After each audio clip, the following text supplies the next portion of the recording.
एक बार की बात है, दो मेंढक थे जो बचपन से दोस्त थे, बिल्कुल भाइयों की तरह। एक मेंढक मोटा था और दूसरा पतला, पर उनकी दोस्ती में ये बात कभी नहीं आई। दोनों को हमेशा नए एडवेंचर्स करना पसंद था और वो हर दिन नए चैलेंजेस का सामना करते थे। एक दिन जब वो कंट्री साइड में हॉप कर रहे थे, उन्होंने एक किसान को एक बकेट के साथ देखा। उनकी क्यूरियोसिटी जाग उठी और दोनों जानने को बेचैन हो गए कि बकेट के अंदर क्या है। बकेट के पास पहुंचने के बाद उनको रियलाइज हुआ कि उसका साइज बहुत बड़ा है, इसलिए उन्हें अंदर देखने में मुश्किल हुई। तो दोनों ने सोचा क्यों ना सीधा इसमें जंप कर दिया जाए। वो बकेट दूध से भरी हुई थी, लेकिन अब उन्हें बाहर निकलने में मुश्किल हो रही थी क्योंकि साइड स्लिपरी थी। उन्होंने काफी कोशिश की पर बाहर निकलने का कोई रास्ता नहीं मिला। काफी संघर्ष करने के बाद मोटे मेंढक ने पतले दोस्त से कहा, मेरे भाई, अब पैडलिंग करने का कोई फायदा नहीं, हम डूबने वाले हैं, ये तो तय है। कोई बचाने नहीं आएगा और ना ही हम कभी बटरफ्लाइज बन के उड़ सकते हैं। लेकिन पतला दोस्त बोला,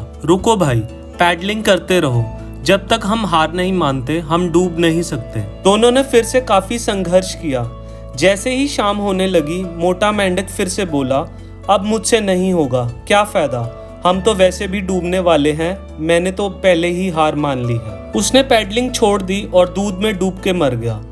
पतला मेंढक बहुत दुखी था क्योंकि उसका बचपन का दोस्त अब नहीं रहा। आधी रात को उसने रियलाइज किया कि पैडलिंग कर करके दूध इतना चर्न हो गया है कि उसका बटर बन गया। वो बटर पर से जंप मारकर बकेट से बाहर निकल गया। इस कामयाबी पर वह खुशी से चिल्लाया, लेकिन उसके दिल में अपने दोस्त का दर्द भी था। वह जिंदा रहा और जीत गया, लेकिन अपने दोस्त को खोने पर उसको बहुत अफसोस भी था। ये कहानी हमें सिखाती है, मुश्किलों में कभी हार नहीं माननी चाहिए।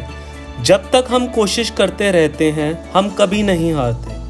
हर चैलेंज एक नया मौका है और जीत उन्हीं की होती है जो कभी गिव अप नहीं करते। कुछ साल बाद पतले मेंढक ने शादी की और उसके बहुत सारे फ्रॉग बच्चे हुए।